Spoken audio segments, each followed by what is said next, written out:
সবাইকে স্বাগতম আমাদের ইউনিক অনলাইন মেডিকেল অ্যাডমিশন কেয়ারের প্রথম লাইভ ক্লাসে।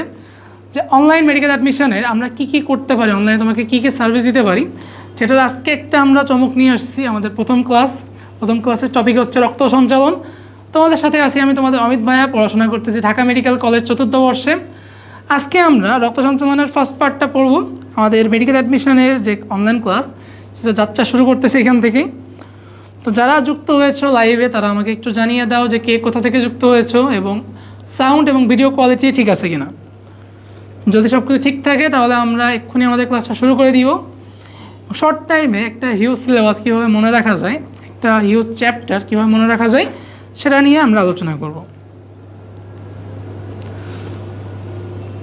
তো যারা যারা যুক্ত হয়েছো তারা একটু তোমাদের ফ্রেন্ডদেরকে মেনশন দিয়ে দাও এবং তার সাথে আমাকে জানিয়ে দাও যে ভিডিও এবং সাউন্ড কোয়ালিটি ঠিক আছে কিনা।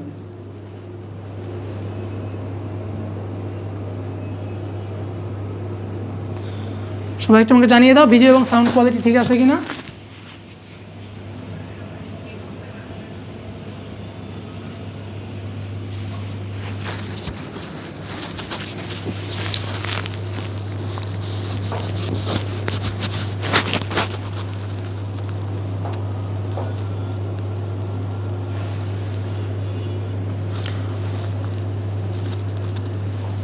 সবাই একটু আমাকে জানাও যে ভিডিও এবং সাউন্ড কোয়ালিটি ঠিক আছে কিনা। আমরা এক্ষুনি আমাদের ক্লাস শুরু করে দিব।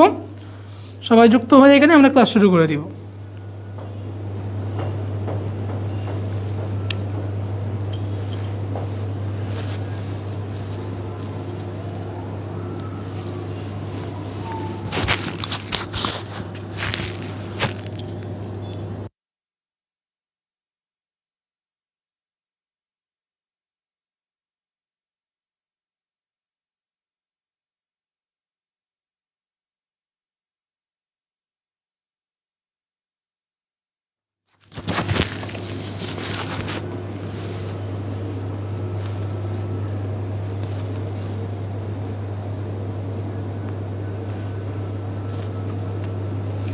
তো কে কোথা থেকে ক্লাসে যুক্ত হয়েছে এবং সাউন্ড এবং ভিডিও কোয়ালিটি ঠিক আছে কিনা এটা আমাকে জানিয়ে দাও একটু।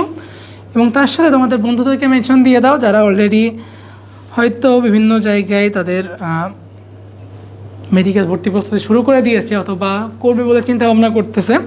তো তোমাদের জন্য আজকের ক্লাসটা হতে পারে কিন্তু তোমাদের একটা ডেমো ক্লাস, যার মাধ্যমে তোমরা এখন বুঝতে পারো যে তোমরা যদি ইউনিকের অনলাইন অ্যাডমিশন কেয়ারের সাথে থাকো, সেক্ষেত্রে আমাদের অনলাইন ক্লাসগুলোর কোয়ালিটি কেমন হবে, কী সার্ভিস আমি তোমাকে দিতে পারবো।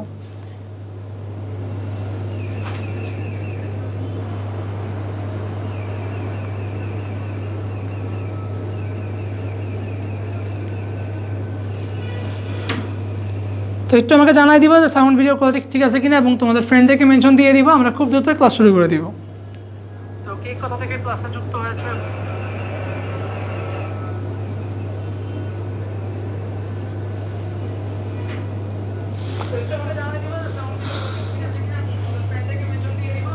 আচ্ছা। তো আই থিঙ্ক আমি দেখতেছি যে সাউন্ড ভিডিও কোয়ালিটি হয়তো ঠিক আছে। আমরা আমাদের ক্লাসের মূল পর্বে চলে যাচ্ছি। আজকে আমাদের টপিক হচ্ছে রক্ত এবং সঞ্চালন। এটা মেডিকেল ভর্তি পরীক্ষার জন্য ভেরি ইম্পর্টেন্ট। এখান থেকে বিগত বছরগুলোতে অনেকগুলো কোশ্চেন আসছে। 2009-10 সালে শুধুমাত্র মেডিকেল ভর্তি পরীক্ষা থেকে 10টা কোশ্চেন আসছিল এই চ্যাপ্টার থেকে, রক্ত সঞ্চালন থেকে 10টা কোশ্চেন। এবং বিগত বছর আমরা যে রিসেন্ট যে বছর গেল আমাদের 24-25 শিক্ষাবর্ষ, সেখানে কিন্তু মেডিকেল এই চ্যাপ্টার থেকে মাত্র একটা অধ্যায় থেকে 5টা কোশ্চেন আসছে। যেখানে আমাদের 55টা চ্যাপ্টার থেকে 75টা কোশ্চেন আসার কথা, সেখানে মাত্র একটা চ্যাপ্টার থেকে 5টা কোশ্চেন আসছে। তার মানে আমরা বুঝতেই পারতে চ্যাপ্টারটা কতটুকু ইম্পর্টেন্ট আমাদের জন্য এবং এটার প্রস্তুতি কতটুকু গুছায় আমাদের নেওয়া প্রয়োজন। তো আমরা আর কথা না বাড়াই, চলো আমরা আমাদের ক্লাসটা শুরু করে দিই।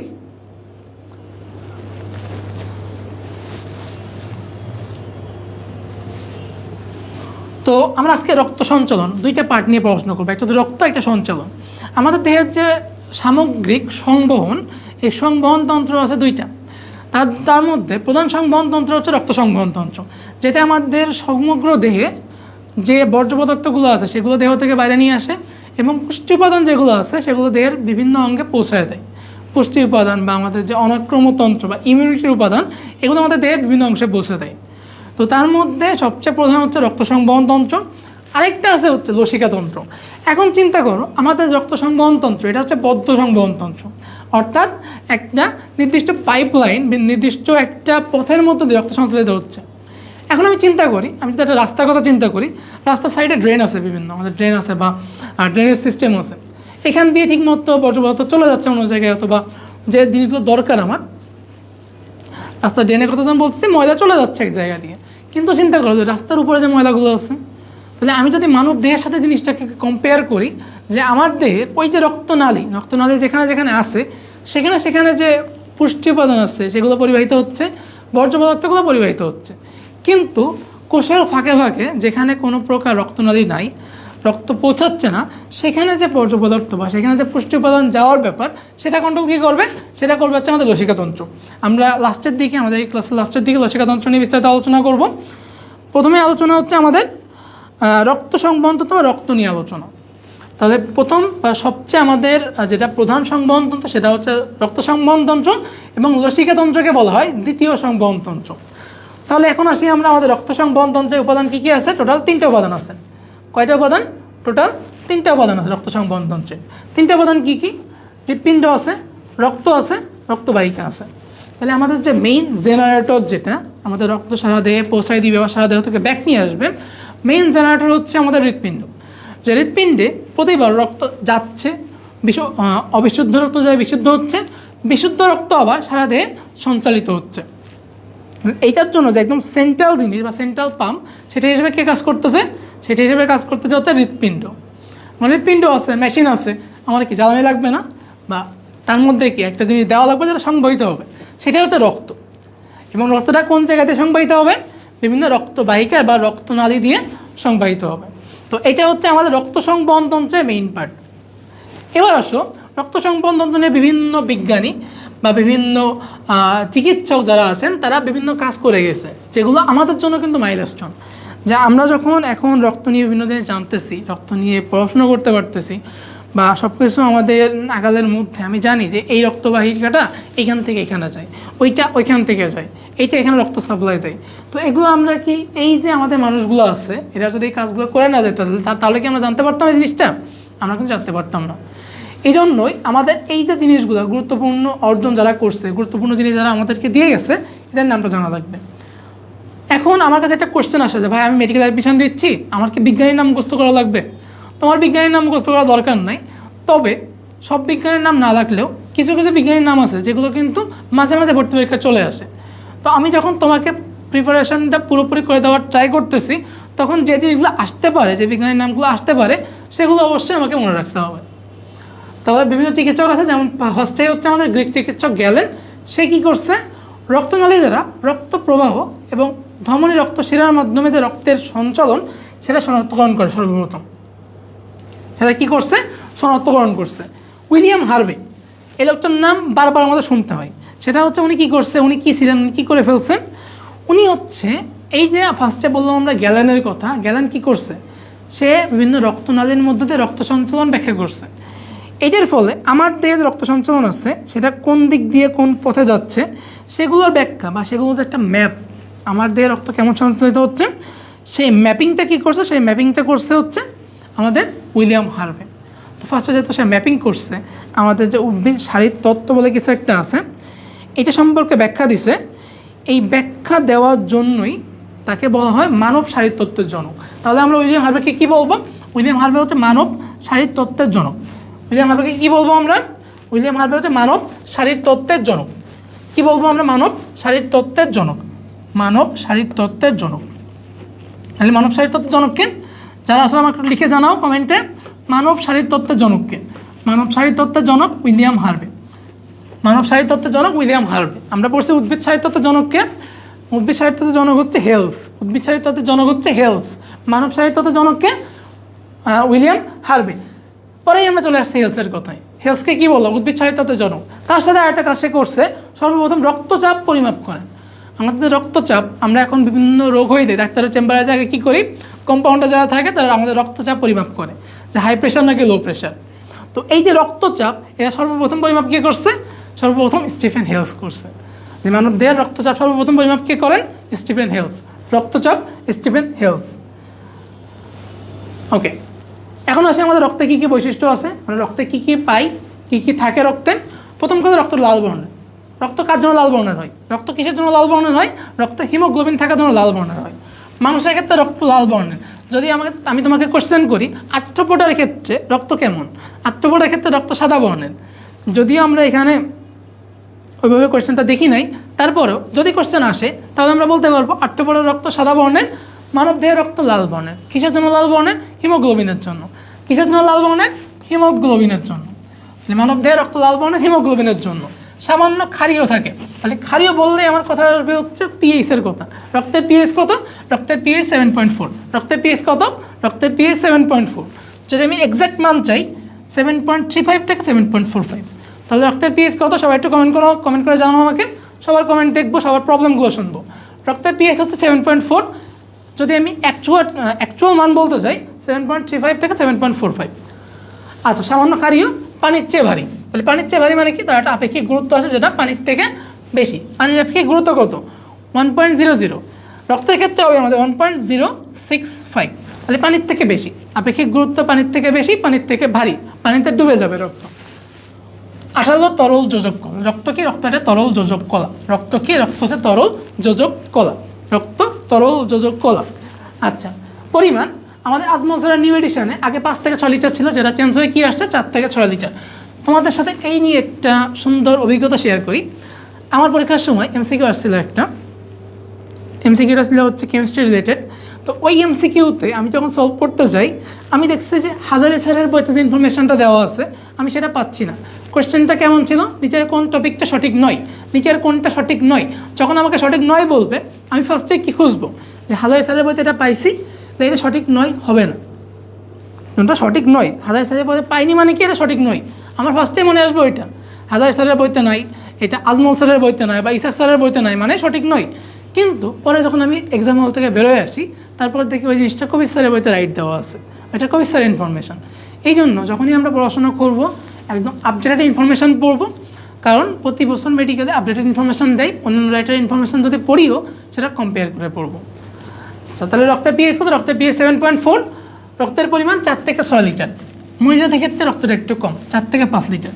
তাহলে মেয়েদের মন খারাপ করার কিছু নাই, রক্তের পরিমাণ সামান্য কম। ম্যাক্সিমাম জিনিস হিসেবে হচ্ছে মহিলাদের দেহে পরিমাণ সামান্য কম। এটা সবসময় পেয়ে থাকতেছি, এটা নিয়ে মন খারাপ করার কিছু নাই। মন খারাপ করলে ওটা চেঞ্জ হবে না। তাহলে রক্তের পরিমাণ কত? পুরুষের হচ্ছে 4.6 লিটার, 4 থেকে 6 লিটার। স্ত্রী দেহে 4 থেকে 5 লিটার। রক্তের তাপমাত্রা, যেটা আমাদের কক্ষ তাপমাত্রা আছে 36 থেকে 38 ডিগ্রি সেলসিয়াস, এটাই হচ্ছে রক্তের তাপমাত্রা। এটা কিসের মাধ্যমে মেনটেন হয়? বা এটা মেনটেন হচ্ছে যকৃতের মাধ্যমে। তাহলে রক্তের তাপমাত্রা মেনটেন কে করে? রক্তের তাপমাত্রা মেনটেন করে যকৃৎ। রক্তের তাপমাত্রা মেনটেন কে করে? রক্তের তাপমাত্রা মেনটেন করে যকৃৎ। সবাই একটু আমাকে লিখে জানাও, রক্তের তাপমাত্রা মেনটেন কে করে? রক্তের তাপমাত্রা মেনটেন কে করে? আচ্ছা, রক্তের ঘনত্ব আমরা অলরেডি বলে ফেলছি, পানির থেকে ভারী, পানির থেকে বেশি ঘনত্বের হবে। দেন আছে সান্দ্রতা। রক্ত একটি অনিউটনীয় তরল। তাহলে নিউটনের যে সান্দ্রতা সূত্রগুলো আছে সেগুলো রক্ত মেনে চলবে না। সান্দ্রতা সূত্রে কী হয়? আমরা জানি একটা লেয়ার, রক্ত বা আমাদের যে তরলগুলো আছে এগুলো একটা লেয়ারে ভাগ হয়ে যায়। যে উপরের লেয়ারটা ছাড়া সান্দ্রতা সূত্রে আমরা যেগুলো পড়ছি, উপরের লেয়ার, তার নিচের লেয়ার, তার নিচের লেয়ার একটা নির্দিষ্ট প্যারালাল গতিতে চলবে।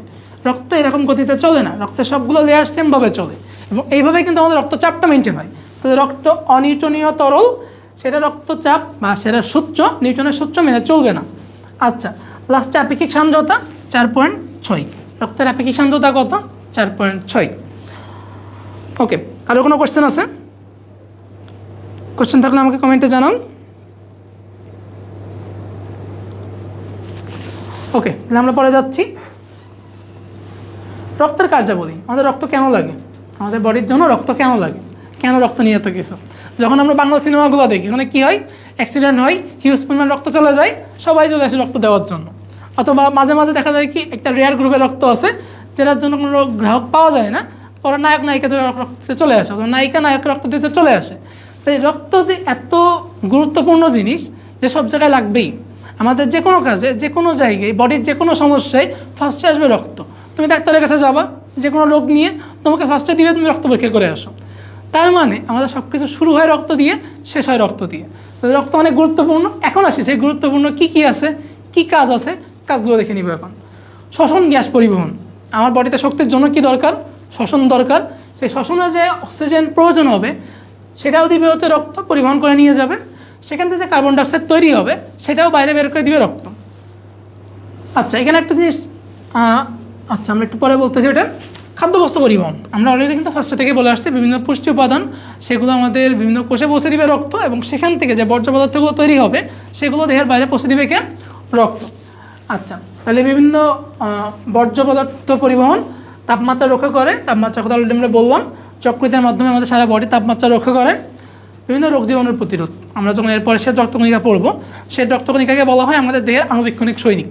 অর্থাৎ আমার দেহে যখন বাইরে থেকে কেউ আসতেছে, আমাদের দেশে যেমন সৈনিক আছে, তো আমার দেহে যখন বাইরে থেকে কেউ আসবে তখন তাকে ইনস্ট্যান্টলি অ্যাটাক করবে কে? ইনস্ট্যান্টলি অ্যাটাক করবে হচ্ছে রক্ত।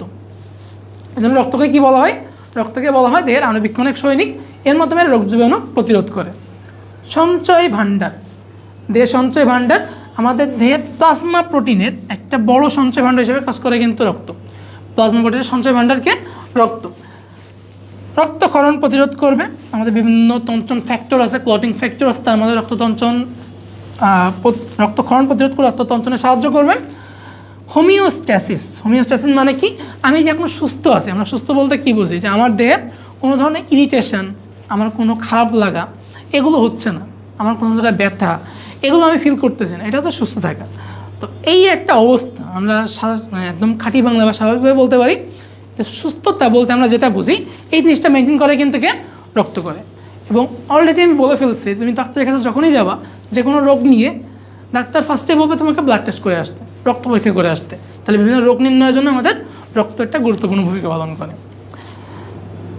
ওকে, তো এবার আসো রক্তের মধ্যে কি কি আছে? রক্তের মধ্যে আমাদের রক্তরস বা প্লাজমা আছে এবং রক্তকণিকা আছে। রক্তের মধ্যে আমাদের 55%, রক্তের মধ্যে 55% হচ্ছে আমাদের রক্তরস। রক্তের মধ্যে 55% কি? 55% হচ্ছে রক্তরস। রক্তের মধ্যে 55% রক্তরস, 45% হচ্ছে রক্তকণিকা। 55% রক্তরস, 45% রক্তকণিকা। এই যে 55%, ওই রক্তরসের মধ্যে আবার পানি আছে 90 থেকে 92 ভাগ। তাহলে কত ভাগ অবশিষ্ট থাকলো? 8 থেকে 10 ভাগ। এই 8 থেকে 10 ভাগ হচ্ছে 8 থেকে 10 ভাগ হচ্ছে কঠিন পদার্থ। তাহলে রক্তের টোটাল যে 55% হচ্ছে আমাদের রক্তরস। সেই রক্তরসের মধ্যে আবার 90 থেকে 92% পানি, বাদ বাকি আমাদের যে 8 থেকে 10% আছে, এই 8 থেকে 10% হচ্ছে কঠিন পদার্থ। এই কঠিন পদার্থের মধ্যে ম্যাক্সিমামটাই হচ্ছে আমাদের প্লাজমা প্রোটিন। কঠিন পদার্থের মধ্যে কী আছে? Plasma protein. আচ্ছা, আমরা একটু পরে দেখব কিছু অজৈব উপাদান আছে, কিছু জৈব উপাদান আছে।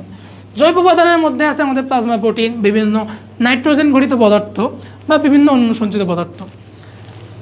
যদি রক্তকণিকার জায়গায় আসে, রক্তকণিকা আছে টোটাল 45%, যার মধ্যে আমাদের লোহিত রক্তকণিকা আছে, শ্বেত রক্তকণিকা আছে, অনুচক্রিকা আছে। এগুলোর কাজও আমরা ডিটেলস এরপরে আস্তে আস্তে পড়ব। এবং তোমাদের জন্য একটু পরেই এই যে চ্যাপ্টারটা আছে, চ্যাপ্টারটার নতুন বই দাগানো লাইনগুলো চলে যাবে, তোমরা ইজিলি সেখান থেকে দেখে মার্ক করে ফেলতে পারবো।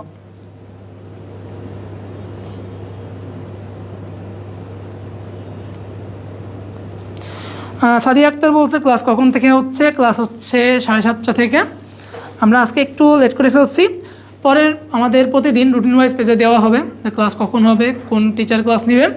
তোমরা সবাই একটু ফ্রেন্ডদেরকে মেনশন দিয়ে দিবা, গার্জেনদেরকে জানিয়ে দিবা, শেয়ার করে দিবা আমাদের রুটিনগুলো। নেক্সট এক সপ্তাহ আমরা আমাদের মেডিকেলের যে পেইড বা প্রিমিয়াম ব্যাচের ক্লাসগুলো আছে সেগুলো তোমাদের জন্য উন্মুক্ত করে দিব, যাতে তোমরা ডিসিশন নিতে পারো আমরা কেমন সার্ভিস দিব, আমরা কি কি তোমাদের সামনে উপস্থাপন করতে পারবো। একটা চ্যাপ্টারের বা একটা টপিকের আমাদের যে কনসেপ্টটা কতটুকু ক্লিয়ার করবে তোমাকে, সেটা কিন্তু আমরা এখানে তোমাকে বুঝে দিতে পারবো। তাহলে আমরা যাচ্ছিলাম যে রক্তকণিকা কতগুলো আছে? 3 প্রকার, লোহিত রক্তকণিকা, শ্বেত রক্তকণিকা, অনুচক্রিকা। শ্বেত রক্তকণিকা আবার 2 প্রকার, অদানাদার এবং দানাদার। অদানাদার আছে কে? লিম্ফোসাইট আছে, মনোসাইট আছে। দানাদারের মধ্যে নিউট্রোফিল, ইউসিনোফিল, বেসোফিল। আচ্ছা, আসো আমরা এগুলো ডিটেলস আবার পরে পড়বো, এগুলো বিস্তারিত পড়বো আমরা। তো আমরা জৈব উপাদান যেটাই ছিলাম, আমাদের রক্তরসের যে জৈব উপাদান 8 থেকে 10%, তার মধ্যে এই যে 8 থেকে 10% বললাম, তার মধ্যে আমার 8 থেকে 10%-এর মধ্যে 7.5%ই হচ্ছে প্লাজমা প্রোটিন। কত পার্সেন্ট প্লাজমা প্রোটিন ভাইয়া? 8 থেকে 10%-এর মধ্যে 7.5%ই প্লাজমা প্রোটিন, মানে ম্যাক্সিমাম প্রায় 90%ই হচ্ছে প্লাজমা প্রোটিন। তাহলে রক্তের যে জৈব উপাদান আছে তার মধ্যে ম্যাক্সিমাম পোর্শন যে 8 থেকে 10%, তার প্রায় 90%ই হচ্ছে প্লাজমা প্রোটিন। যদি আমি এটাকে অ্যাকচুয়াল আমাদের গ্রাম বা ভরে প্রকাশ করতে যাই তাহলে 6 থেকে 8 মিলিগ্রাম পার ডেসিলিটার। তাহলে কতটুকু প্লাজমা প্রোটিন আছে আমাদের? 7.5%, 6 থেকে 8 মিলিগ্রাম পার ডেসিলিটার। কী কী প্লাজমা প্রোটিন আছে? প্লাজমা প্রোটিন আছে albumin, globulin, প্রথমবিন, fibrinogen. Albumin, globulin, প্রথমবিন, fibrinogen. এটা আমরা কীভাবে মনে রাখবো? এটা আমরা মনে রাখবো GPA5 দিয়ে। কী দিয়ে মনে রাখবো? GPA5 দিয়ে। জিতে কি? জিতে হচ্ছে গ্লোবিউলিন, পিতে প্রথমবিন, এতে হচ্ছে অ্যালবুমিন, 5তে ফাইব্রিনোজেন। তাহলে আমাদের প্লাজমা প্রোটিন কী কী আছে? Albumin, globulin, প্রথমবিন, fibrinogen. কী কী আছে? Albumin, globulin, fibrinogen, প্রথমবিন। Albumin, globulin, fibrinogen, প্রথমবিন। তবে আমার সাথে রিপিট করবো, ক্লাসের পর ক্লাসে মুখস্থ হয়ে যাবে। আচ্ছা, এখন আসো যে আমরা একটু দেখি যে এগুলোর কাজ কী। আমাদের এইগুলো যে জিনিসগুলো আছে প্লাজমা প্রোটিন কেন লাগে এগুলোর কাজ কী? অ্যালবুমিন কী করে? অ্যালবুমিন হচ্ছে আমাদের রক্তচাপ বাড়ায়। কী করে?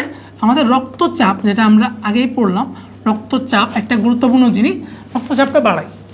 গ্লোবিউলিন কী করে? গ্লোবিউলিন হচ্ছে, আমরা ইমিউনোগ্লোবিনের নাম শুনছি, যারা 10 অধ্যায় পড়ে আসছে মানব জীবনের প্রতিরক্ষা, মানবদেহের প্রতিরক্ষা, তারা কিন্তু ইমিউনোগ্লোবিনের নাম শুনছো। ওইটা হচ্ছে এক ধরনের গ্লোবিউলিন প্রোটিন। তাহলে সেটাই কী করবে? সেটা আমাদের প্রতিরক্ষায় সাহায্য করবে। কিসে সাহায্য করবে? এটা হচ্ছে প্রতিরক্ষায় সাহায্য করবে। আচ্ছা, লাস্টে যে দুইটা আছে প্রথমবিন, ফাইব্রিনোজেন, এই দুইটাকে আমরা দেখবো ক্লটিং ফ্যাক্টরের মধ্যে। তাহলে এরা কি করে? এরা হচ্ছে রক্ত তঞ্চনে সাহায্য করে। রক্ত তঞ্চনে সাহায্য করে। কিসে সাহায্য করে? রক্ত তঞ্চনে। অ্যালবুমিন করে রক্তচাপ নিয়ন্ত্রণ, গ্লোবিউলিন প্রতিরক্ষায়, প্রথমবিন, ফাইব্রিনোজেন হচ্ছে রক্ত তঞ্চনে সাহায্য করে।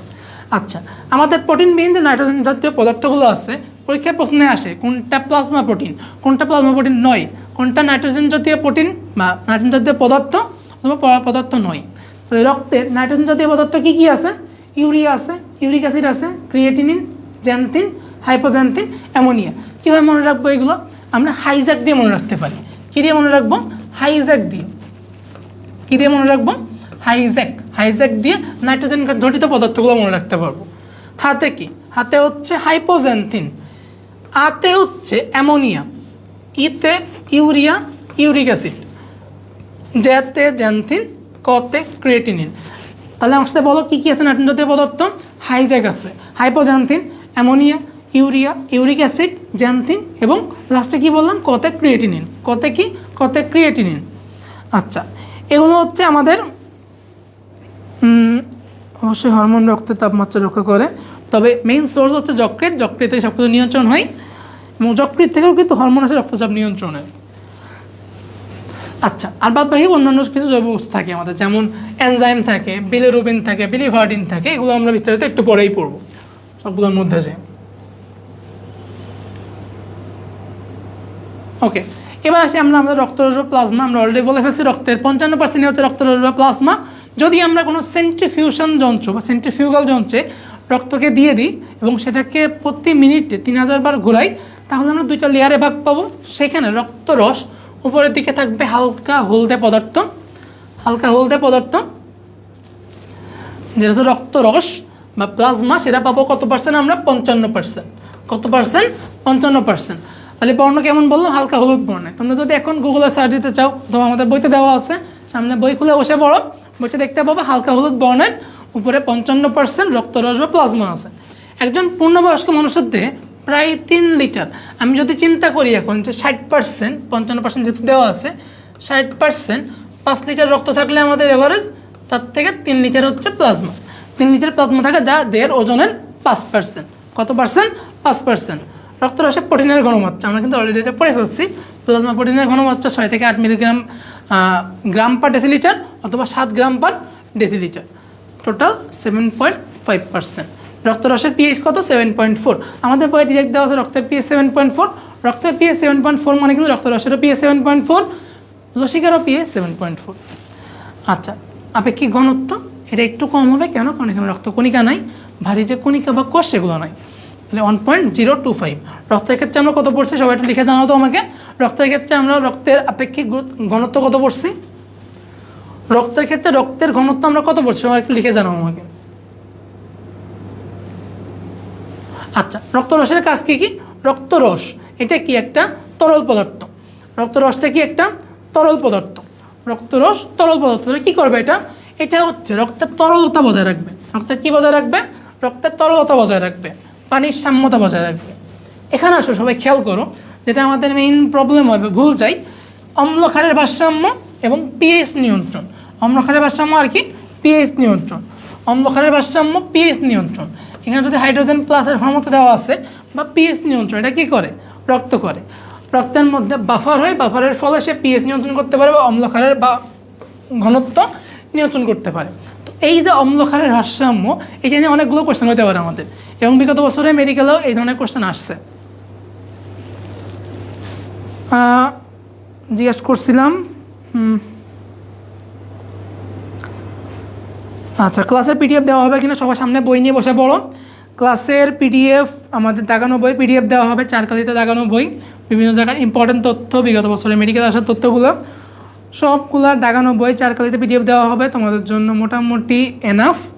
এর বাইরেও যারা আমাদের সাথে যুক্ত হবা, আমাদের যে ইউনিকের জিস্ট বুকটা আছে, সেই জিস্ট বুকে কিন্তু এক্সট্রা রাইটার যে ইনফরমেশনগুলো আছে সবগুলো এক জায়গায় করে দেওয়া আছে। তুমি যদি ওইখান থেকেই জাস্ট তোমার মূল বইতে মার্ক করে নিতে পারো, মূল বইতে নোট করে নিতে পারো, তোমার কিন্তু আর রিভিশন টাইমে এক্সট্রা কোনো বইয়ের প্রয়োজন হবে না, এক্সট্রা কোনো ব্যাচ বা টিচারেরও প্রয়োজন হবে না। তো আমি তোমাকে এইটুকু কনফার্মেশন দিতে পারি, যারা আমাদের সাথে যুক্ত হবো 100% প্রিপারেশন নিয়ে তোমরা পরীক্ষা হলে যেতে পারবো। তোমাদের ক্লাসের পরপরে তোমাদেরকে দাগানো বই পিডিএফ দিয়ে দেওয়া হবে, তোমরা সবাই বই দাগায় পড়া শুরু করে দিবা। আচ্ছা, তাহলে প্লাজমা প্রোটিনের কথা বললাম। প্লাজমা প্রোটিনের কাজ কি? অবিস্মরণিক চাপ বা রক্তের মধ্যে যে চাপ, সেই চাপটা বজায় রাখে, বিভিন্ন রক্তকণিকা ধারণ করে। আমরা যে টপিকে ছিলাম সেটা হচ্ছে অম্লক্ষারের ভারসাম্য। আরেকটা জিনিস খেয়াল করো, অধিকাংশ কার্বন ডাইঅক্সাইড, অল্প পরিমাণ অক্সিজেন। অধিকাংশ কার্বন ডাইঅক্সাইড কে পরিবহন করে? অধিকাংশ কার্বন ডাইঅক্সাইড পরিবহন করে রক্তরস। অধিকাংশ কার্বন ডাইঅক্সাইড রক্তরস, অল্প অক্সিজেন রক্তরস। তাহলে অধিকাংশ অক্সিজেন কে পরিবহন করে? আমাদের আরবিসি, লোহিত রক্তকণিকা। অধিকাংশ অক্সিজেন, অল্প কার্বন ডাইঅক্সাইড। সবাই জিনিসটা অনেক সুন্দরভাবে বুঝে নিবা। অধিকাংশ কার্বন ডাইঅক্সাইড, অল্প অক্সিজেন, রক্তরস। অধিকাংশ কার্বন ডাইঅক্সাইড, অল্প অক্সিজেন, রক্তরস বা প্লাজমা। অধিকাংশ অক্সিজেন, অল্প কার্বন ডাইঅক্সাইড কে পরিবহন করে? লোহিত রক্তকণিকা বা আরবিসি। ওকে, তো এখন পর্যন্ত যারা আছে তোমরা একটু তোমাদের ফ্রেন্ডদেরকে মেনশন দিয়ে দাও, কারণ ক্লাসটা ফ্রি, আমাদের প্রিমিয়াম বেসের ক্লাস, যেটা করলে যদি কেউ উপকৃত হয় তারা আমাদের সাথে যুক্ত হতে পারে।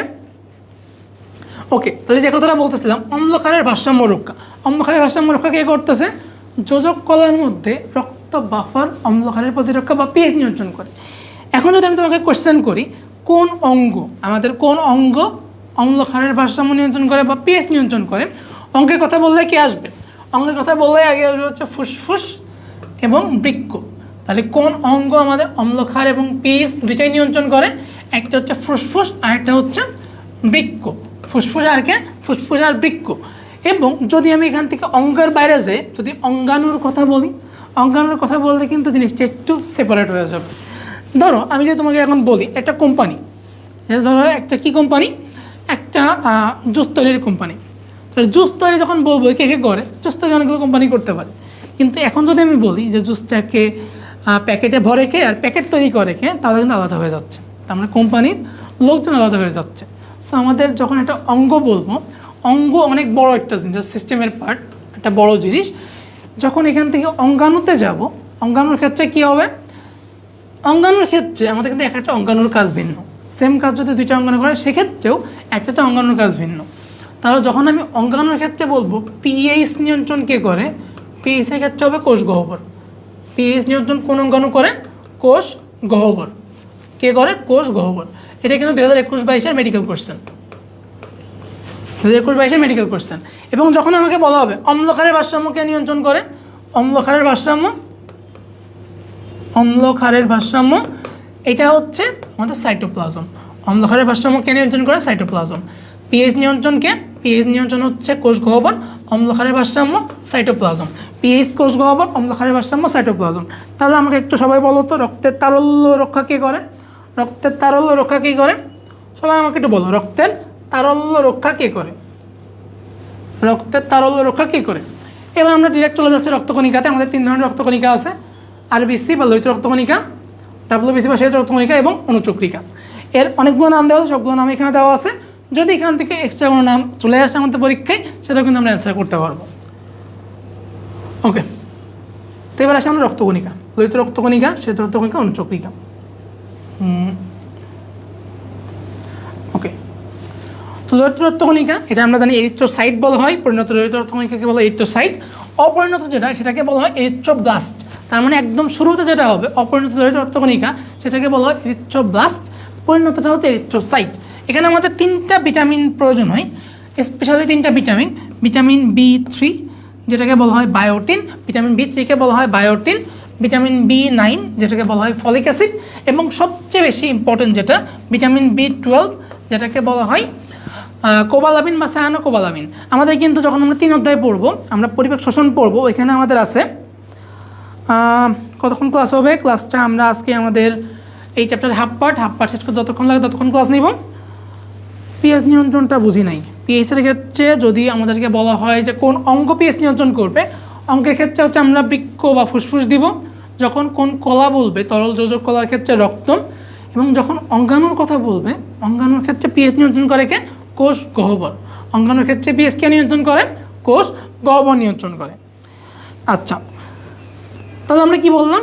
B3, B9, B12টা হচ্ছে আমরা কোথায় পড়ছি? আমরা পরিপাক শ্বসন চ্যাপ্টারে পড়ছি। ইন্ট্রিনসিক ফ্যাক্টর কিসে হেল্প করে? ভিটামিন B12 শোষণে হেল্প করে। তাহলে যদি ভিটামিন B12 শোষণ না হয়, তাহলে কি এই এরিথ্রোব্লাস্ট অপরিণত রক্তকণিকা যেটা, সেটা কি আরবিসিতে কনভার্ট হবে? এটা কিন্তু আরবিসিতে কনভার্ট হবে না। তাহলে যদি আমার দেহে আরবিসি কম থাকে, রক্ত কম থাকে, সেটাকে কি বলবো আমরা? অ্যানিমিয়া বলবো। তাহলে অ্যানিমিয়া হয় কিসের জন্য? ভিটামিন B9 বা ভিটামিন B12 এগুলোর জন্য অ্যানিমিয়া হয়। তাহলে এটা বললো এরিথ্রোব্লাস্ট, যদি এই অবস্থা থাকে সেটাকে আমরা অ্যানিমিয়া বলতে পারি। তাহলে অপরিণত লোহিত রক্তকণিকা, সেখানে নিউক্লিয়াস থাকে, সেটাকে বলা এরিথ্রোব্লাস্ট। যখন এটা পরিণত হয়ে যাবে, পরিণত এই যে সৃষ্টির প্রক্রিয়া বলতেছি, এটাকে বলা হয় এরিথ্রোপয়েসিস। পরিণত লোহিত রক্তকণিকা নিউক্লিয়াসবিহীন। তাহলে অপরিণত বাচ্চার ক্ষেত্রে নিউক্লিয়াস ছিল, যখন সে পরিণত হয়ে গেছে নিউক্লিয়াস নাই। পরিণত রক্তকণিকার ক্ষেত্রে কি? নিউক্লিয়াস নাই। অবতল। তাহলে নিউক্লিয়াসবিহীন পরিণত রক্তকণিকা বা আরবিসি এবং অবতল। পরিণত কি? নিউক্লিয়াসবিহীন এবং অবতল। অপরিণত ক্ষেত্রে নিউক্লিয়াস যুক্ত ছিল। পরিণত ক্ষেত্রে একটা জিনিসে আসি, স্তন্যপায়ী যারা আছে, স্তন্যপায়ীর ক্ষেত্রে পরিণত লোহিত রক্তকণিকা নিউক্লিয়াসবিহীন। স্তন্যপায়ী বাদে অন্য যে কেউ হইলে তার ক্ষেত্রে কি? নিউক্লিয়াস যুক্ত। তাহলে এখন যদি আমি কোশ্চেন করি যে ভাইয়া ব্যাং, উট, মাছ, বাদুর, তিমি, কাদের ক্ষেত্রে নিউক্লিয়াস আছে, কাদের ক্ষেত্রে নাই? ব্যাংকে স্তন্যপায়ী, ব্যাং কিন্তু স্তন্যপায়ী না। তাহলে ব্যাংকের ক্ষেত্রে নিউক্লিয়াস থাকবে? থাকবে না। ব্যাং কিন্তু রক্তকণিকায়। আচ্ছা, ব্যাং স্তন্যপায়ী না মানে কি? ও রক্তকণিকায় নিউক্লিয়াস থাকবে। কী হবে? নিউক্লিয়াস থাকবে। ব্যাংকের ক্ষেত্রে রক্তকণিকায় নিউক্লিয়াস থাকবে। আচ্ছা, উট কি? উট হচ্ছে স্তন্যপায়ী। উট যদি স্তন্যপায়ী হয়, লোহিত রক্তকণিকায় নিউক্লিয়াস থাকবে না। মাছ স্তন্যপায়ী না, তার মানে থাকবে। বাদুর স্তন্যপায়ী, তার মানে থাকবে না, নিউক্লিয়াস থাকবে না। পরিণত রক্তকণিকায় নিউক্লিয়াস থাকবে না। তিমির ক্ষেত্রে, সবাই তোমাকে অ্যান্সার করো, তিমির ক্ষেত্রে পরিণত রক্তকণিকায় নিউক্লিয়াস থাকবে কি না? তিমির ক্ষেত্রে পরিণত রক্তকণিকায় নিউক্লিয়াস থাকবে কি না? সবাই একটু কমেন্ট করে জানাও আমাকে। রক্তের গড় ব্যাস হচ্ছে 7.3 মাইক্রোমিটার, গড় স্থূলতা বা পুরুত্ব হচ্ছে 2.2 মাইক্রোমিটার। চলো আগাই আমরা। রক্তের সংখ্যা প্রতি ঘন সেন্টিমিটারে ভ্রূণদেহের ক্ষেত্রে রক্ত বেশি থাকে, কারণ তাদের ক্ষেত্রে তৈরি হচ্ছে, অল্প জায়গায় অনেক বেশি থাকে। প্রতি ঘন মিলিমিটারে 80 থেকে 90 লক্ষ থাকে ভ্রূণের ক্ষেত্রে। শিশু থেকে কতগুলো থাকবে? শিশু 70-60, শিশু 60 থেকে 70। পুরুষের ক্ষেত্রে পুরুষ পথে 50, 50 থেকে 54। স্ত্রীদের থাকবে কম, স্ত্রীদের প্রথম থেকে বলে আসতেছি সব কিছুই কম থাকে। তাহলে 44 থেকে 49 থাকবে। আচ্ছা, লোহিত রক্তকণিকার ক্ষেত্রে যদি এই যে আমরা বললাম, আমরা ধরি 50 লাখ হচ্ছে আমাদের এস্টিমেটেড এভারেজ, যদি এর থেকে 25% বেড়ে যায়, 25% বা তার বেশি বেড়ে যায়, যদি 65 লক্ষর বেশি হয়ে যায়, সেটাকে বলি আমরা পলিসাইথেমিয়া। পলি মানে কি? পলি মানে বেশি। পলি মানে কি? পলি মানে বেশি। সাইট আসছে কোষ থেকে, লোহিত রক্তকণিকা, এরিথ্রোসাইট। পলিসাইথেমিয়া, মিয়া মানে রক্ত। যদি রক্ত বেড়ে যায় সেক্ষেত্রে তাকে বলবো কি আমরা? পলিসাইথেমিয়া। যদি আরবিসি বেড়ে যায় 25%-এর বেশি, সেটা কি বলবো, পলিসাইথেমিয়া। আচ্ছা, এখন বায়োলজি যেখানে এ থাকে, এ মানে কি নাই, মিয়া মানে কি রক্ত, তার মানে যেখানে রক্ত নাই সেটা হচ্ছে অ্যানিমিয়া। রক্ত নাই সেটাকে কী বলবো, অ্যানিমিয়া। রক্ত যেখানে কম আছে, 50 লক্ষ থেকে 25% কম হলে সেটাকে বলবো অ্যানিমিয়া। আচ্ছা, থ্যালাসেমিয়া কি? থ্যালাসেমিয়া হচ্ছে আমাদের বংশগত রোগ। থ্যালাসেমিয়া, হিমোফিলিয়া এগুলো রক্ততঞ্চন জটিলতা জনিত আমাদের বংশগত রোগ। তাহলে এগুলোর ক্ষেত্রে কিন্তু সংখ্যা কম বা বেশি এটা কিন্তু অন্যান্য কোনো কারণ নির্ভর করে না, এটা বংশগত আমাদের জিনগত কারণ এটার উপর ডিপেন্ড করে। ওকে, তো এখন পর্যন্ত সবাই বুঝতে থাকেন, সবাই জানাও আমাকে একটু সব কিছু বুঝতে থাকেন এখন পর্যন্ত।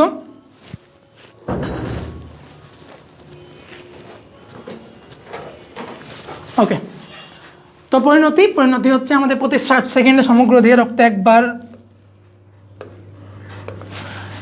প্রতি 60 সেকেন্ড বা 1 মিনিট রক্ত একবার পুরো দেহকে ভ্রমণ করে। এটা হচ্ছে আমাদের রক্তের যে পরিভ্রমণ, রক্তের ঘোরার সময় প্রতি 1 মিনিটে বা 60 সেকেন্ডে সে সমগ্র দেহটা একবার ঘুরে আসবে। লোহিত রক্তকণিকার গড়ায়ু কত? গড়ায়ু হচ্ছে 120 দিন বা 4 মাস। 120 দিন বা 4 মাস। ধ্বংসপ্রাপ্ত কোথায় হয়? ধ্বংসপ্রাপ্ত হয় হচ্ছে যকৃৎ এবং প্লীহাতে। সবচেয়ে বেশি ধ্বংসপ্রাপ্ত যেহেতু প্লীহাতে হয়, এই জন্য প্লীহাকে বলা হয় লোহিত রক্তকণিকার কবরস্থান। লোহিত রক্তকণিকার কবরস্থান কোনটা? লোহিত রক্তকণিকার কবরস্থান হচ্ছে প্লীহা। লোহিত রক্তকণিকার কবরস্থান কোনটা? কবরস্থান হচ্ছে প্লীহা। রক্তের যে আমাদের হিম অংশ আছে, হিম অংশ আয়রন অংশ, আয়রন অংশটা হচ্ছে রক্তে ফেরিটিন বা হিমোসিডারিন হিসেবে জমা থাকে। কী হিসেবে জমা থাকে? ফেরিটিন বা হিমোসিডারিন। কী হিসেবে জমা থাকে হিম অংশটা? ফেরিটিন বা হিমোসিডারিন। আচ্ছা, লোহিত রক্তকণিকার কাজ। লোহিত রক্তকণিকার কাজ অধিকাংশ অক্সিজেন, আমি অলরেডি বলে ফেলছি এটা। অধিকাংশ অক্সিজেন কম কার্বন ডাইঅক্সাইড কী করবে? লোহিত রক্তকণিকা। অধিকাংশ কার্বন ডাইঅক্সাইড কম অক্সিজেন, রক্তরস বা প্লাজমা। রক্তরস বা প্লাজমা অধিকাংশ কার্বন ডাইঅক্সাইড, লোহিত রক্তকণিকা অধিকাংশ অক্সিজেন। রক্তের ঘনত্ব, এটা হচ্ছে একটা কোষ, এটা হচ্ছে ঘন জিনিস। তাহলে ঘনত্ব মেনটেন কী করবে? ঘনত্ব বা সান্দ্রতা হচ্ছে রক্তকণিকা, লোহিত রক্তকণিকা। এবং তারল্য রক্ষা করবে হচ্ছে রক্তরস। ক্ষারের ভারসাম্য রক্ষা, আমরা বাফারের কথা অলরেডি বলে ফেলছি। এখানে হচ্ছে আমাদের নাইট্রিক অক্সাইড ইউজ করা হয়, যেটা হচ্ছে এন্ডোথেলিয়াল কোষের আর্জিনিন। আর্জিনিন কি? আর্জিনিন হচ্ছে একটা অ্যামাইনো অ্যাসিড। এইটার মতো ব্যবহার করে রক্তনালীর প্রসারণ ঘটায়। তাহলে রক্তনালীর সংকোচন কী করে? সংকোচন কী করে? সবাই একটা কমেন্টে জানাতো আমাকে, রক্তনালীর সংকোচন কী করে? প্রসারণ করে হচ্ছে লোহিত রক্তকণিকা, যেটা আর্জিনিন তৈরির মাধ্যমে রক্তনালী প্রসারিত করে। হাইড্রোজেন সালফাইড উৎপাদনের মাধ্যমে রক্তনালীর সংকোচনের সংকেত প্রদান করে। আর কে রক্তনালীর সংকেত প্রদান করে বা আর কে রক্তনালীর সংকোচন ঘটায়? সবাই একটু কমেন্ট করে জানাও আমাকে। এবং ব্লাড গ্রুপিংয়ে ব্যবহৃত হয় কোনটা? লোহিত রক্তকণিকা বা আরবিসি।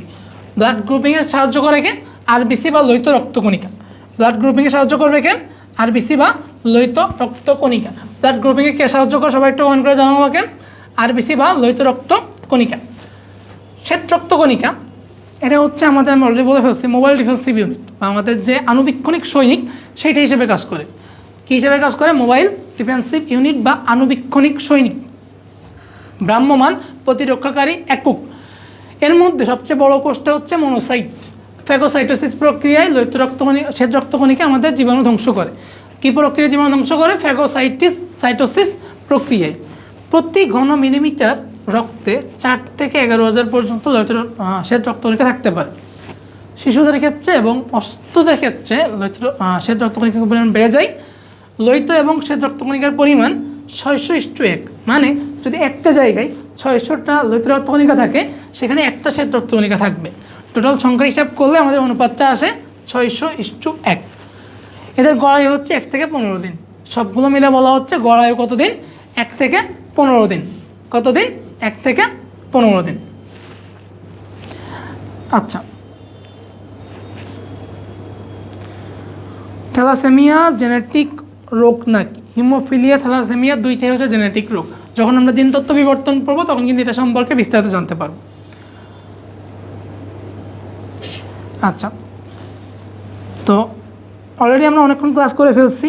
এতক্ষণেও যারা তোমরা ভর্তি পরীক্ষার প্রস্তুতি নিচ্ছ বিভিন্ন কোচিংয়ে, তারা কিন্তু বুঝতে পারছো, বা যারা প্রস্তুতি নিয়ে বা চিন্তা করতেছো তারা কিন্তু বুঝতে পারতেছো যে আমরা কীভাবে প্রস্তুতি নিতে পারি, আমাদের কীভাবে প্রস্তুতি নেওয়া লাগবে। এখানে অনেক ইনফরমেশান এমন দেওয়া আছে যেটা কিন্তু আমাদের নর্মালি আজমল স্যারের বইতে নাই, অথবা নিউট্রিশনের বইতে যোগ হয়েছে, সেগুলো কিন্তু অ্যাড করে দেওয়া আছে। সুতরাং এইটা পড়ার পরে লাইন বাই লাইন যদি আমরা পড়ে ফেলি, তোমার আর কোথাও যাওয়া লাগবে না, আর কিছু খোঁজা লাগবে না, যেটা তোমার পরীক্ষায় আসবে। আচ্ছা, তো যদি শ্বেত রক্তকণিকার অস্বাভাবিকতা দেখা দেয়, সেটাকে আমরা কি বলবো? শ্বেত রক্তকণিকা মানে লিউকোসাইট। শ্বেত রক্তকণিকা আরেক নাম কি? আরেক নাম হচ্ছে লিউকোসাইট।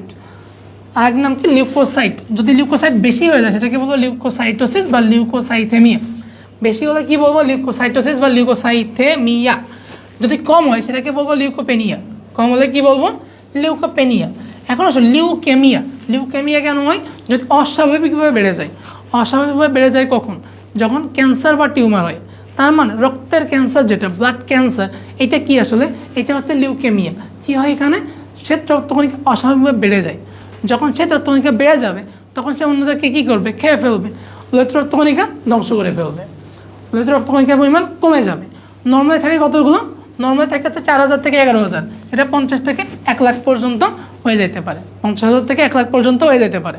তাহলে এখন আমাকে কমেন্ট করে জানাও তো রক্তের পিএইচ কত? সবাই একটু কমেন্ট করে জানাও আমাকে রক্তের পিএইচ কত? সবাই একটু কমেন্ট করো রক্তের পিএইচ কত। ব্লাড গ্রুপিংয়ে আরএইচ ভূমিকা রাখে এটা বলা পুরোপুরি যুক্তিযুক্ত না। ব্লাড গ্রুপিং করি হচ্ছে আরবিসি দিয়ে। যদি আরএইচ থাকে তাহলে পজিটিভ, না থাকলে নেগেটিভ। বাট আমরা যে এবিও গ্রুপিং করি, ব্লাড গ্রুপিংয়ে কিন্তু অনেকগুলো টাইপ আছে।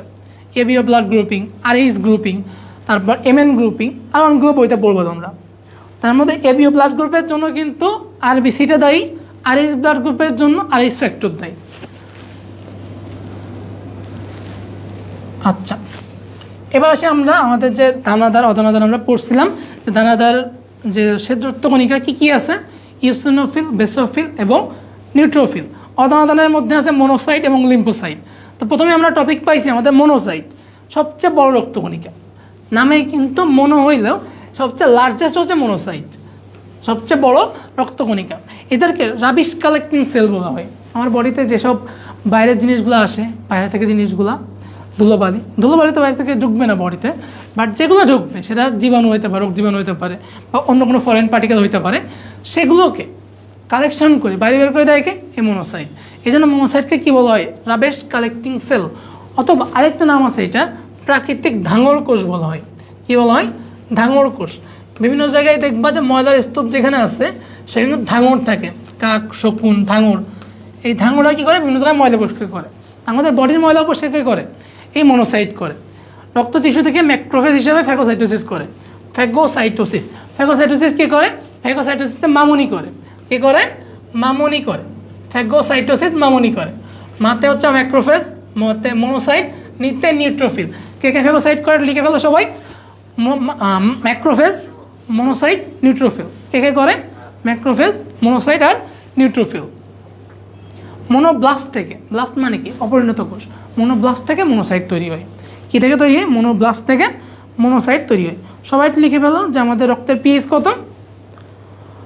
শামিমা লিখছে 7.4,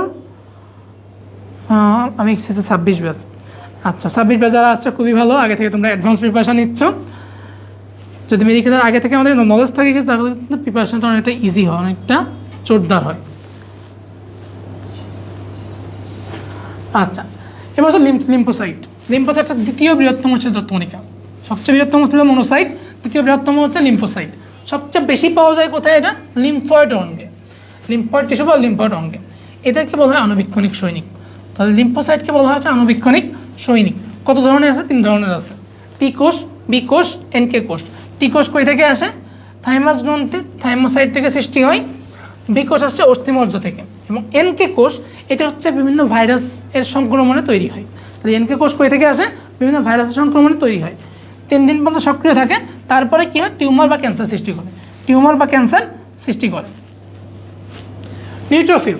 এবার কিন্তু আমরা দানাদার রক্তকণিকা চলে আসছি। তো দানা কই থাকে? দানাদার কেন বলতেছে এগুলোকে?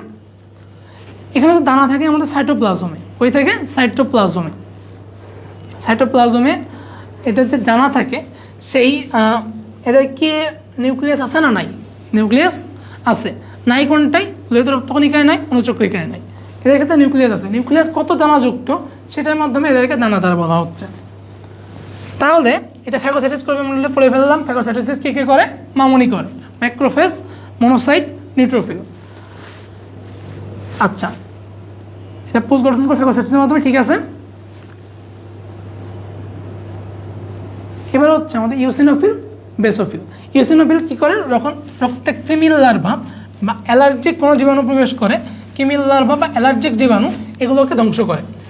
হাইপার সেন্সিটিভিটি বা অনাক্রমতা যে ইমিউনিটি আমাদের সেগুলোতে ভূমিকা পালন করে। কখন ইউসিনোফিল বেড়ে যায়? ইউসিনোফিল বাড়ে কখন? যখন অ্যালার্জিক রিয়াকশন হয়, পরজীবী সংক্রমণ হয়, প্লিহা বা স্নায়ুতন্ত্রের বিভিন্ন রোগ হয়, কোলাজেন সংক্রান্ত রোগ হয়। এইসব ক্ষেত্রে কী হয় আমাদের? এইসব ক্ষেত্রে ইউসিনোফিল বেড়ে যায়। এইসব ক্ষেত্রে কী হয়? ইউসিনোফিল বেড়ে যায়। আচ্ছা,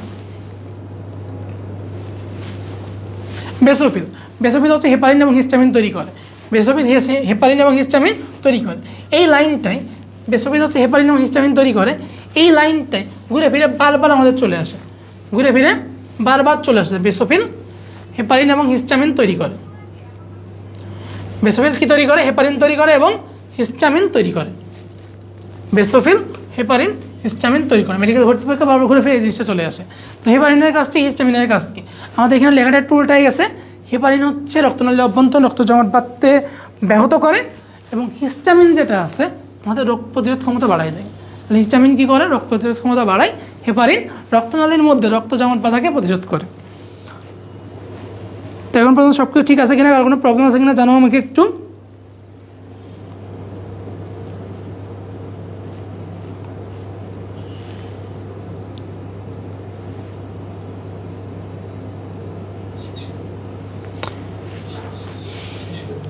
তো এখন পর্যন্ত যারা চিন্তা ভাবনা করতেছো আমরা মেডিকেল অ্যাডমিশন কোথায় করবো, অলরেডি তোমরা অনেকক্ষণ ক্লাস দেখে ফেলছো। আমাদের নেক্সট উইক টোটালটাই ফ্রি ক্লাস যাবে। তোমরা এখনও কনফিউশন থাকলে তোমরা সেই ক্লাসগুলো ফলো করতে পারো।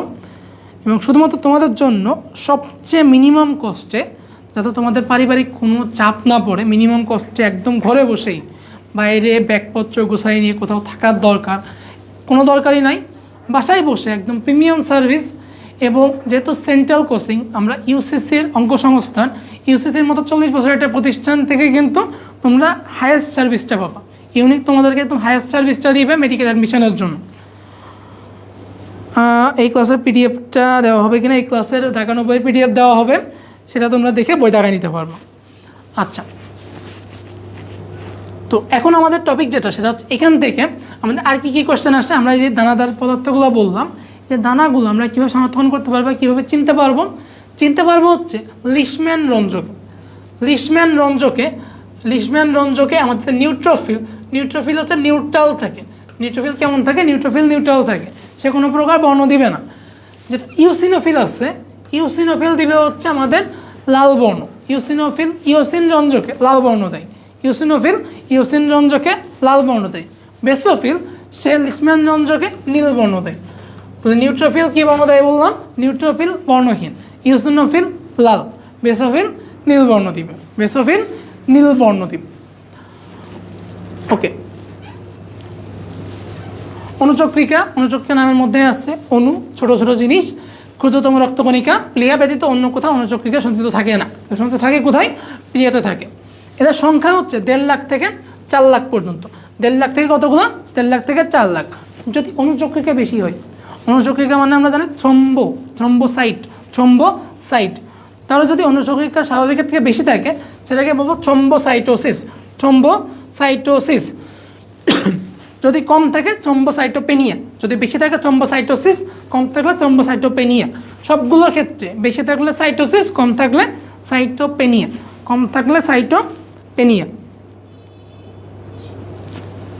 আচ্ছা, অনুচক্রিকার কাজ কি? এরা তো রক্ততন্ত্রের সাথে যতগুলো ফ্যাক্টর আছে ফ্যাক্টরগুলোকে ক্ষরণ করে রক্ততন্ত্রে সাহায্য করে। তার সাথে আরেকটা জিনিস চলে আসছে আমাদের সেরোটোনিনের কথা আমরা বলছিলাম, রক্তনালীর সংকোচন ঘটায়। একটা ছিল আমাদের হাইড্রোজেন সালফাইড, আরেকটা হচ্ছে সেরোটোনিন, রক্তনালীর সংকোচন ঘটায়। এবং নাইট্রিক অক্সাইড যেটা আছে আর্জিনিন তৈরির মতো রক্তনালীর প্রসারণ ঘটায়। আচ্ছা, এখন তোমাদের জন্য কিছু কোয়েশ্চেন আছে, কোয়েশ্চেনগুলো সবগুলোই ভর্তি পরীক্ষায় আসা। তোমরা যখন আমাদের প্র্যাকটিস বুকটা পড়বা, প্র্যাকটিস বুক পড়লে কিন্তু সবগুলো কোয়েশ্চেনই পাবা, একদম ধারাবাহিকভাবে টপিক ওয়াইজ কোয়েশ্চেনগুলো দেওয়া আছে, যার মাধ্যমে তোমরা চেক করে নিতে পারো যে আমরা এতক্ষণ যে পড়াশোনাগুলো করলাম সেগুলো আমি বুঝছি কিনা, সেগুলো পরীক্ষায় আসছে কিনা, কেন পড়তেছি আমি, এই জিনিসগুলোকে কেন তোমার মনের মধ্যে আমি বারবার করে ঢোকাইতে চাচ্ছি, কেন বারবার মুখস্থ করাইতে চাচ্ছি, সেগুলোর প্রমাণ কিন্তু এখানে দেওয়া আছে যে কোন কোয়েশ্চেনগুলো আমাদের বিগত বছরের পরীক্ষায় আসছে এবং সেই কোয়েশ্চেনগুলো আমরা পড়ছি কিনা। আচ্ছা, এরপর রক্ততঞ্চনের ক্ষেত্রে আমরা জানি যে রক্ত কোথাও যদি কেটে যায় আমাদের, কোথাও কেটে গেলে রক্ততঞ্চন ফ্যাক্টর লাগে কিছু, সেখানে রক্ত জমাট বাঁধতে হবে, সেটাকে পূরণ করতে হবে। এটার জন্য আমাদের 13টা ফ্যাক্টর আছে। কতগুলো ফ্যাক্টর আছে রক্ততঞ্চনের? টোটাল 13টা ফ্যাক্টর আছে। কয়টা? 13টা ফ্যাক্টর উপাদান প্রয়োজন। তার মধ্যে প্রধান উপাদান হচ্ছে 4টা। প্রধান উপাদান কয়টা? 4টা। কী কী? Fibrinogen, প্রথমবিন, thromboplastin, calcium ion. একবার আমরা কীভাবে মনে রাখতে পারি এটা? ফুল পরে টুপ করে। কীভাবে পড়ে? ফুল টুপ করে। তাহলে ফুল পরে টুপ করে, সবাই লিখে ফেলো লাইনটা, কমেন্টে লিখে ফেলো একটু। ফুল পরে টুপ করে। কীভাবে পড়ে? ফুল টুপ করে পড়ে। ফুল ফর ফাইব্রিনোজেন, পরে প্রথমবিন, টুপ থ্রম্বোপ্লাস্টিন, করে ক্যালসিয়াম আয়ন। এই হচ্ছে প্রধান 4টি উপাদান। এখন যদি আমি তোমাকে শুধুমাত্র বলি যে তুমি এই 4টা উপাদান মুখস্থ করো, তাহলে কিন্তু পরীক্ষায় পুরোপুরি ভালো রেজাল্ট করতে পারবে না। গত বছরই আমাদের পরীক্ষায় প্রশ্ন আসছে 7 নম্বর ফ্যাক্টরের নাম কি? আমি তো 7 নম্বর ফ্যাক্টরের নাম পাচ্ছি না এখানে, তাহলে অবশ্যই আমাকে 7 নম্বর ফ্যাক্টরের নাম মুখস্থ করতে হবে। 7 নম্বর ফ্যাক্টরের নাম হচ্ছে স্টেবল ফ্যাক্টর। 7 নম্বর কি? 7 স্টেবল, 7 স্টেবল, 7 স্টেবল ফ্যাক্টর। 7 নম্বর হচ্ছে স্টেবল ফ্যাক্টর। 7 নম্বরের নাম কি? 7 নম্বর স্টেবল ফ্যাক্টর। 7 নম্বর কি? Stable factor, stable factor. 10 নম্বর 8 নম্বরের নাম কি? 8 নম্বর এবং 9 নম্বর কিন্তু আমরা 11 অধ্যায়ে পড়ব। 8 নম্বরের নাম হচ্ছে অ্যান্টিহিমোফিলিক ফ্যাক্টর। 8 নম্বরের নাম কি? অ্যান্টিহিমোফিলিক ফ্যাক্টর বা অ্যান্টিহিমোফিলিক ফ্যাক্টর। আচ্ছা, 9 নম্বরের নাম হচ্ছে ক্রিসমাস ফ্যাক্টর। 9 নম্বর ক্রিসমাস ফ্যাক্টর। 10 নম্বরের নাম কি? 10 নম্বর হচ্ছে স্টুয়ার্ট ফ্যাক্টর। 10 নম্বর অনেক দুষ্টু। 10 নম্বর কেমন? 10 নম্বর দুষ্টু। দুষ্টুতে আমরা মনে রাখবো 10 স্টুয়ার্ট ফ্যাক্টর, 10 স্টুয়ার্ট ফ্যাক্টর। 12 নম্বর হচ্ছে হ্যাগম্যান ফ্যাক্টর। 12 হ্যাগম্যান ফ্যাক্টর। 12 কি? হ্যাগম্যান ফ্যাক্টর। এবং লাস্টে যেটা 13 নম্বর ফ্যাক্টর আমাদের ফাইব্রিন স্টেবিলাইজিং ফ্যাক্টর। অর্থাৎ যখন রক্ততঞ্চনের পর, আমরা একটু পরেই দেখব যে রক্ততঞ্চনের পরে যখন আমাদের রক্ত জমাট বেঁধে যাচ্ছে সব জায়গায়, জমাট বাঁধার পরে কী হবে? সেখান থেকে সিরাম বেরোবে। যখন জমাট বেঁধে যাচ্ছে, বেঁধে যাওয়ার পর বাইরে কী হয়? শক্ত হয়ে যায় না, একটা জালক তৈরি হয়ে যায়। এই যে ফাইব্রিন জালকটা তৈরি হচ্ছে, এটাকে স্টেবল করে ফাইব্রিন স্টেবিলাইজিং ফ্যাক্টর। এখানে দেখতে পাচ্ছ তোমরা প্লাজমা এবং সিরামের পার্থক্য। আমরা প্লাজমা অলরেডি পড়ে আসছি। সিরাম হচ্ছে আমাদের এই যে রক্ততঞ্চন হওয়ার পরে যে তরল অংশটা বেরোয় আসে, এটাই হচ্ছে সিরাম। তো এটা পার্থক্য পড়তে হবে আমাদের। এখান থেকে যে কোয়েশ্চেনগুলো আসছে সেগুলো দেওয়া আছে এখানে। আমাদের লাস্টের টপিক হচ্ছে লসিকাতন্ত্র। আমরা লসিকাতন্ত্র নিয়ে আগে অল্প স্বল্প আলোচনা করছি, যে কোষের ফাঁকে ফাঁকে যে পদার্থগুলো আছে সেগুলো বহনের জন্য যে জিনিসটা দরকার সেটা হচ্ছে লসিকা। সেই লসিকার একটা তন্ত্র আছে, যার উপাদান কয়টা? উপাদান হচ্ছে 2টা। প্রধান উপাদান কয়টা? উপাদান 2টা। প্রধান উপাদান কয়টা? প্রধান উপাদান হচ্ছে 2টা।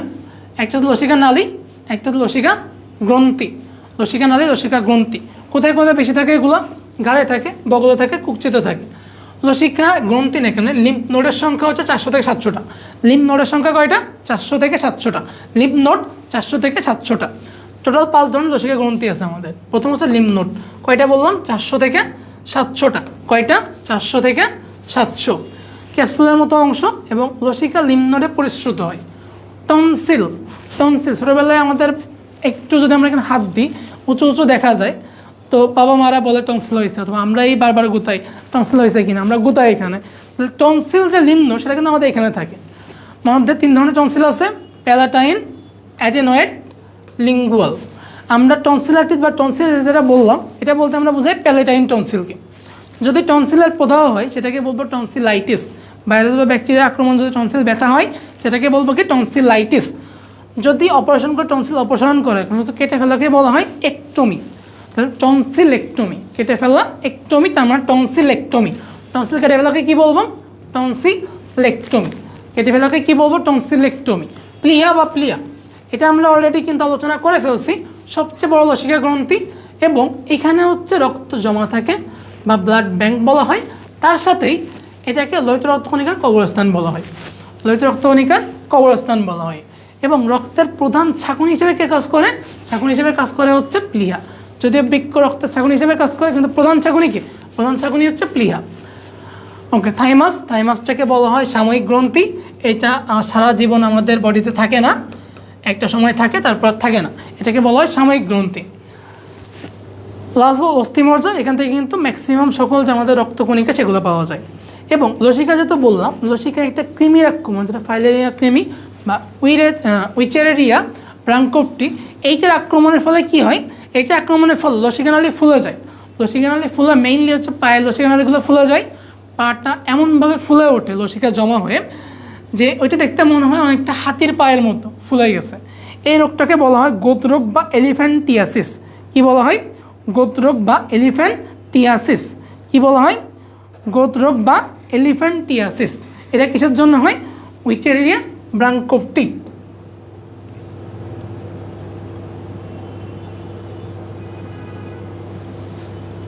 আচ্ছা, লসিকার কাজ অলরেডি আমরা কিন্তু বলে ফেলছি কিছু কিছু। কারণ লিম্ফোসাইট মনোসাইট থাকে, যার মাধ্যমে কী হবে, আমাদের প্রতিরক্ষা হবে। এছাড়া দেহের যে কোষগুলো, যে রসগুলো আছে বিভিন্ন কোষের ফাঁকে ফাঁকে, সেগুলোকে পরিশ্রবণ করে নিয়ে আসে। এবং antigen presenting cell, antigen presenting cell কী কী আছে আমরা 10 অধ্যায় পড়বো, তাও এখানে বলে ফেলছি একবার। বিকোষ আছে, ডেনড্রাইটিক কোষ আছে, বিকোষ, ডেনড্রাইটিক কোষ, ম্যাক্রোফেজ, এগুলো হচ্ছে আমাদের এপিসি বা অ্যান্টিজেন প্রেজেন্টিং সেল।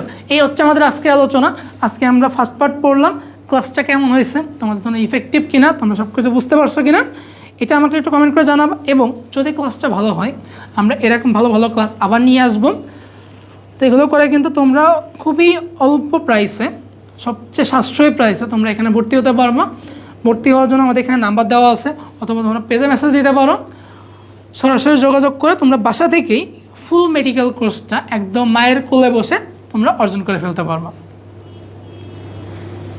তবে মাথায় রাখবা যে এখন অনেকে হয়তো অনেক কিছু তোমাকে দেখাবে, বাট আলটিমেট গোল কি? নিজের সাকসেস। একটা সাদা অ্যাপ্রন, একটা স্টেথোস্কোপ, যেটা স্বপ্ন পূরণ, ইউনিক তোমার সাথে সর্বক্ষণ থাকবে তোমার স্বপ্ন পূরণের জন্য। তোমার স্বপ্ন পূরণ না হওয়া পর্যন্ত যা যা করা লাগে সব কিছুই কিন্তু আমরা করতে প্রস্তুত। এখন শুধুমাত্র অপেক্ষা তোমার। তাহলে আমাদের ফার্স্ট ক্লাসটা এই পর্যন্তই। খুব দ্রুতই তোমাদেরকে শিডিউল এবং আজকের ক্লাসের যে দাগানো বই পিডিএফ দিয়ে দেওয়া হবে। তার সাথে তোমরা যারা আজকে ক্লাস করছো, ক্লাসে তোমাদের বন্ধুদেরকে মেনশন দিবা, মেনশন দিয়ে সবাইকে সামনের ক্লাসে যুক্ত করবা। আজকের ক্লাসটা এই পর্যন্ত। সবাই সুস্থ থাকো, ভালো থাকো এবং ইউনিকের সাথেই থাকো।